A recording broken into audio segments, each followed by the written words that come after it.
All right, hi everyone. As Christian said, my name is Jay Wilson. I'm the game director on Diablo 3, and it's Josh Mascara, who's a lead designer on console for Diablo 3. So I'm going to talk to you a little bit today about our in-game for Diablo 3 and some of the features and just general design philosophy that we have towards those systems. So in Diablo 2 and the original Diablo, a lot of the focus for the in-game was extending the past normal difficulty with new difficulty settings. So you'd finish normal difficulty and then you'd move on to, go ahead, go forward. So the normal difficulty was basically the core kind of gameplay experience. It was basically what you call the single player game, although they were always co-op enabled. And once you finish normal difficulty, you unlock the next difficulty, which was Nightmare. So, and that provided, greater challenges and new monsters and new items and things like, well, not new monsters, but more challenging monsters and new items and things like that. And then after Nightmare, you unlocked Hell. So Hell was even further, more dangerous, as you can see. There's a ton of monsters chasing you. It's scary. And made the game even more challenging, but the quality of the items got better, and you got to level up even further. And we're keeping all these kind of similar conventions for Diablo 3. You can have the same kind of level from normal to Nightmare to Hell, but one of the things that we've done is add a new difficulty setting, which is Inferno. So the basic idea is that in Diablo 2, the focus of the difficulty progression was you kind of leveled up through each difficulty, and by the end, you really out-leveled a lot of the kind of normal difficulty, the Hell difficulty stuff. And we wanted to create another difficulty setting that was basically maximum level. You get to max level, and this entire difficulty setting is basically customized for you. So, as I mentioned, this is kind of a max level difficulty. So, the player's maximum level in Diablo 3 is level 60, so the basic monsters that you face in Inferno are all at least level 61. So essentially what this allows us to do is it takes the entire game and kind of flattens it. It says all the content is available at the maximum level and makes the whole game kind of challenging and creates an even greater challenge than players have experienced in the previous games. And the nice thing is that that once you come into this kind of level, you're never basically going to out-level it. Since the player's level can never exceed the level of the even most mundane monsters in this difficulty, it's always going to be a viable place to go and find a challenge for how much power your character gets. All right, and the nice thing about Inferno is that because it's higher difficulty, it has new sets of items that drop specifically in those areas. We've done a lot of cool kind of item stuff with each of the difficulties, but before we get to that, I'll talk about monster progression. So with each difficulty, we change several things. And the first one is we change how monsters interact with you. So the monsters become harder. And what does that mean? Well, we raise their level, and by raising their level, that essentially changes all kinds of attributes on those monsters. So for example, if a monster is fire resistant, they're more fire resistant at a higher level. Their health increases, their damage increases, their speed, movement speed increases. And in general, they become more aggressive. So we have several attributes that kind of control how often monsters attack and how quickly they will pursue you. And all of those things kind of universally decrease as you go into the higher difficulties. And then the last thing we do is we have a lot of monsters that are kind of randomly generated bosses and several powers that can appear on them.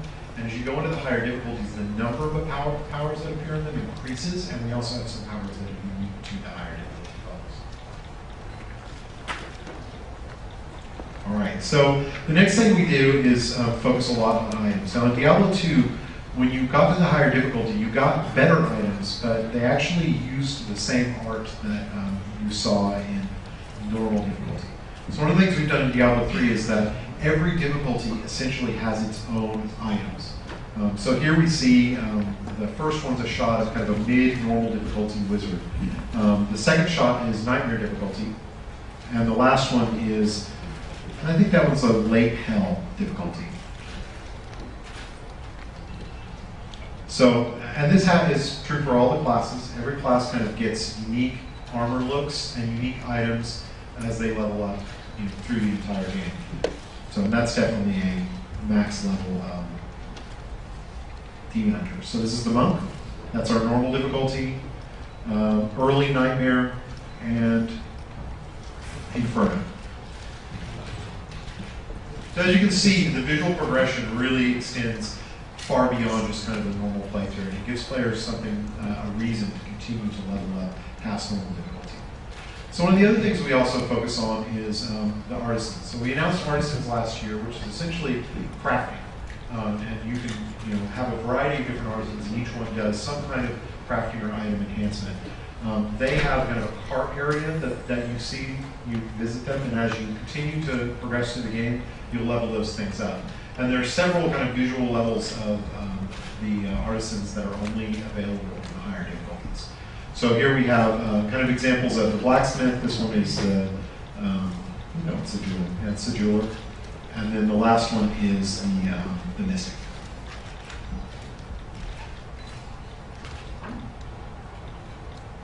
So these are some examples of also some in-game items. We have a suit of armor, the one with the orange lettering.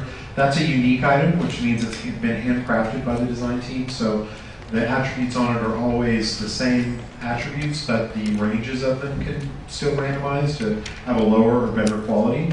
And then the other one is a rare item. So rare items are completely randomly generated. The way we kind of tune the game is that rare items are the best items in the game, but the hardest to get, because getting a really perfectly rolled rare item is a lot harder than getting, say, a unique item that has got good stats on it, because we can't do unique items.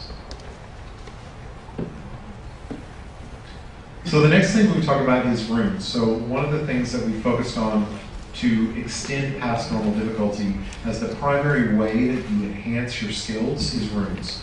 So the first kind of 2 level of runes are available in normal difficulty, and they let you do a lot of kind of customizing of your skills. But as you get higher into higher difficulties, you'll unlock higher ranks. And each higher rank essentially powers up what that rune does for you. If the rune, say, takes your magic missile spell and splits it into 2 projectiles at rank 1, it splits it into 8 projectiles at rank 7. So, and we've also got gems as a major element of in-game progression. Now, gems are not actually difficulty restricted, but we only drop, say, about the first 5 tiers of gems as item drops, and you have to combine them to get to the higher tiers. So it actually takes an enormous amount of gems to get to kind of the highest quality gems in the game. So we don't really expect people to be doing that until they're well into the end game and continuing to essentially evolve their gems for a long time after they've even reached max level. So and this shot is just kind of an example of the difference between a level 1 character with no items and a level 60 character. So you see we start with 10 attack and 9 precision, and we end up with numbers in the high hundreds. This is also a really good shot to kind of show how vastly the numbers can differ depending on how you customize your character. So in this case, there's over 700 vitality, but under 300 precision. So this is somebody who's focused very heavily on a very defensive build and not a lot on crit, say a crit focus. So every character can really be built very differently from one another. So to kind of compare and contrast Diablo 2 in-game from Diablo 3. Diablo 2, the item rewards, as I mentioned, were recycled, so the visuals didn't improve. The hero's max level was 99, which was a lot higher, but the problem is that there wasn't enough content to actually cater to that number of levels, because the highest level monster was 85. So you just leveled right past the content, and essentially items and skill points and everything that you got became fairly meaningless. There was a lot of repetitive runs. There was a very small amount of content that was actually viable, and also a very small amount of content that was the most efficient, which was not really the best of situations. And there wasn't really any room to grow the systems. And the development team really didn't design the systems to be grown past kind of full release. So one of the things we focused on with Diablo 3 is solving and improving a lot of these issues. So item rewards are unique per difficulty, so as we mentioned, they have unique visual elements. We capped the level player at 60, so that we had some room to grow. Now we might extend levels, but even if we don't, that provides us is the ability to provide content that is equivalent to the amount of levels that the player actually has. So as I mentioned, max level for monsters is level 61, so there's always a challenge. No matter how much power you gain, there's always a fight to be had that's worth having. So there's also, Inferno makes essentially the entire game viable for in-game content. So the need to do repetitive kind of runs in the same area is a lot lower because there's a whole bunch of content that you can visit. And that's one of the things in the future that we're going to continue to look at, is if we still see people targeting specific areas for efficiency's sake, then we will likely go in and add systems that reward the player for playing a broad diversity of content, which just keeps the game interesting for longer. And we've really designed all these systems to allow us to have kind of room to grow and continue to extend the game for years after release. And the last thing I wanted to mention is we have this cool 3D art that we got done for us. That's the address, I assume. So if you want to go take a look at it, it's really neat. There you go.